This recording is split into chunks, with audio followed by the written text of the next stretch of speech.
titi ke shiot group na dol nora mujrimin dia te bawi di gol ka afrika ti mat ka libya lar ke chabe je bi we libi ne kana je ko lar ke ti je kan libin chana par jodi kan ke lar ke ti je kan bi we libi ne je lengana ngo wi di ba tin kan te lar ke kan number 1 ka gari is afrika kenya kan uganda kel ge nyeke gara yi afrika te lar ke kan taka gwa ka libya wo chana dia la bi babu dol kien gora na konde ko kan asalin dala kan dol yi afrika lan ya lon kan yani wo bilad rupe ne sha gore dol yi afrika kan nyeke no magana barni am point ba du cham kan bas bila khare ke ji la rega masda yani kaya do to bagan yani awat kam yani makana income kan awat kam ora ga ya gor gari yi afrika ya makana dor bare ka kan ora ya gor la jo ni ne ga lo kenyaken tila wo thor wi ka dwara jo ni lubal na kien jo ni mu na kien ta yang ni jo men ka yi da afrika ka kenya yel ga jo ni lubal na kien ba go ni dial ba wo ni dial wo thor wi jo lubal na kien yi ka mu ka nyere ba ka yi da afrika to lar nyere ba yi da afrika wo tala go kala na ar mo yeb jel ga na jo ra na lubal ga mu ke la ba ngul no anyira ndung ga na libya bi libin yuga ba ne libin bi libin ga ba ka kire libin ba ka yi bi go libin je ka chaba ga na tet mo group number 1 group number 2 ga gar South Sudan kan nyeke te baka South Sudan dol inje dial ni nyeke ya dol ya wal chapte ga ari ala kan ni nyeke dol South Sudan nana kuna wi libya wala jiya ya ngatu kai ja telle ka gar baka South Sudan dan yang ke let me wa cha wasa la gwa nyura tong ya ga yan ji jinu ben sa mo yan ga Arab Sudan sa ma ya ni cherma la bot ke te ni jin ko ponyo ka sa ma ga libin wa la da me we sa chang pai kin ne da ma wa cho le libin ko wal na koro ya ngai no ba me de ya bang ko wal na koro chang cha na ne bo na ba kon pare jo emergencies yani ka doli ju wal na ba ka so dan ka nye ke le ara la den biranje la da mo tie ta na die ka bakal ga di ya ya le de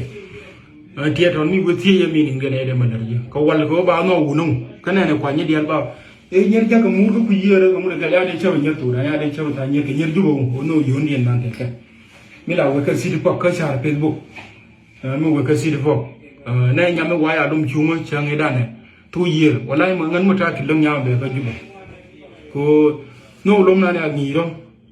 ka si di pok ka shar facebook ni na no ga na libya bi wo jal wi year lom ga wi year bi libin ba wona libin ba we ana lu e jinubin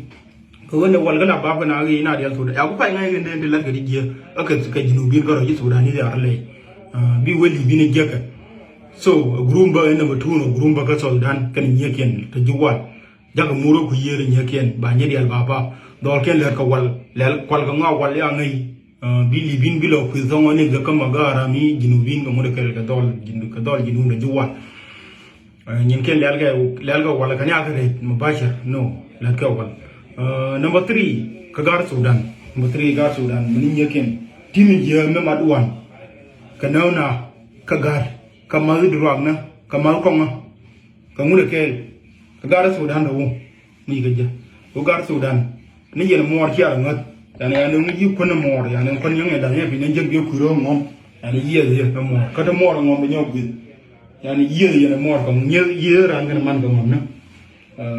biran je yang we goro lumde ma ye lumde yor ga nyam malum gëna ni jiyo ma la jin ya ji gëna mon jin ma la ni jakko ma ya ji gëna mon yi bag ma ri shwa la ji lo gëna mu ne ke wala garjiyo ngata ben chodi na garjiyo kan la no garjiyo be ka tar bi en din ma ga bi ma kong be bi yo ngam na ba na gar kan shal ka takina ngom kan ka gar Sudan do ya no na ni kan en ya ling ni te bang ni te ko ka Sudan ka ajre ka Libya ya bang na ko ka ya na jo ngam na te ya pu chang ni tra ma da we ka kan ma jiram te Sudan ku pi do ne do ko ka Libya ku ko godi ka je ka ya pu ya tu ka dol Sudan de kon chang ma kwa jongo de ba ka Sudan do ko ko yina ya jongo de la ba ga no riel ba ga lai ba de ba tin ka dol Sudan de kon ya ga na ngi ka ngam ta ya da ka Sudan ga ya nu ga na Libya gar ga ke na mani nye ke ne ya ling ta nyama je ngom ka zuwara na ma jang ba ye bi la lar ba ngai ye nyama ma na nyama ye bi la ka nyam nan be ga Sudan ngam ta ki be ga Sudan go nyam ye ra ga ngom te le ade cham nyam ba ga juga ya de cham nyam ba ga yi da Afrika no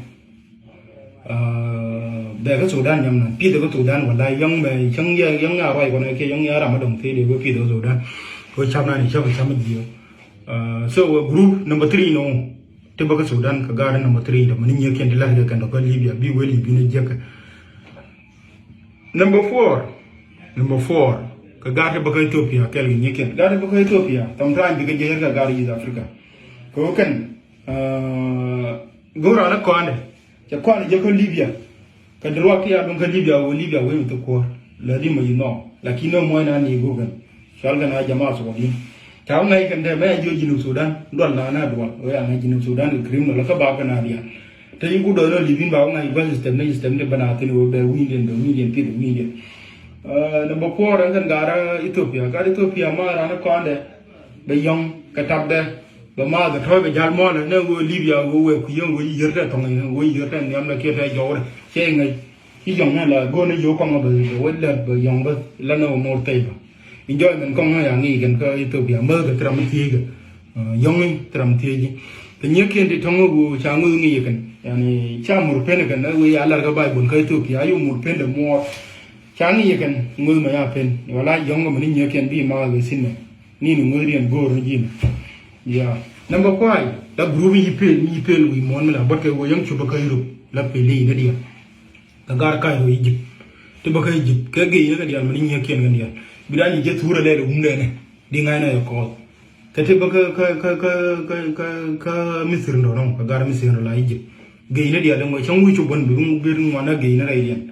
rude li bila geina ba mi chen yen ngai kwi ka wo yiro ma bi bela ngam no ngen kar ga kan te mo kar ga kan so to na guru na de to kan ga no ri mat criminal ya li mat ka Libya lan ti je kan bi wali bi ni je kan nyer ba ga ka ro ma ga do janga piranje ma walle le mu kile malinga dala ta fa ya de janga sho ka nya me mo se la mo nya janga sho ka rai arab na jal ye kan shi panya ne jalo ka wal na jalo ndro na ma brama to scan ga mu da ke wal ma ne ga te malinga so kan guru na to na kan guru da ka Libya kan bi wali bi ne jega yi ba mat criminal ya go ke lo criminal yi mat go ke ya mo ga la kan shi mat go ke la ga no li bi ne jega mun pakke ma long tiam na mara kana gwara ko de Libya te ko ne baka mission cha ba down dem gargani je gwa sa he dun gwa ya la ne Muhammad ka dabi nan wal o che jongo mati yi gwara ma ngi ben Libya ga to ga sa tile ko ma ka sa ya ga ka lerken de larga kan ka tijiya lar